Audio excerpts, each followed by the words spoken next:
Erin, thank you for joining us at the Boomer Venture Summit today in Berkeley. It was great to hear your research insights from your latest study today.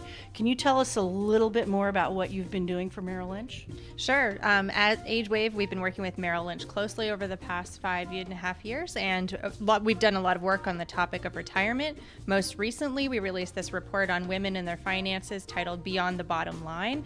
It was a survey that was nationwide of thousands of women from all walks of life, and what we really wanted to get deep into is understanding their life journeys, what it means in terms of the face of longevity, what it might mean to live a 100-year life, and looking at different moments across their life in terms of parenting, caregiving, early adulthood, widowhood, all these things that affect women and what it means for their finances as well.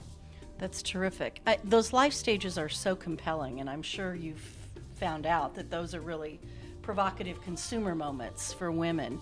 Were there any insights that surprised you in this study? Yeah, there were a bunch that really surprised us. I think, we always hear how taboo it is to even talk about money, but in our survey, what it showed is that people are, when given a choice, more willing to talk about their own death than about their own finances. And so that really, we're trying to bridge this gap that it's really difficult for people to talk about, but that really brought home just how strong it was. One of the other major surprises is just how much of a woman's life she spends out of the workforce. And one of our research data points that we found is that an adult woman spends about 44% of her life out of the workforce. So that includes things from 18 on, retirement, it might be grad school, it might be parenting, it might be several different things around caregiving, but all of these have a lifelong effect that really adds up.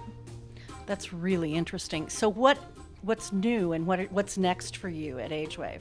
Yeah, what's new is the continuing similar to this women's work. What we really saw is that there's a lot more than just the wage gap. It's more than 82 cents. When we added it up over the course of a whole woman's life, it can add up to $1 million differential in terms of her total earnings.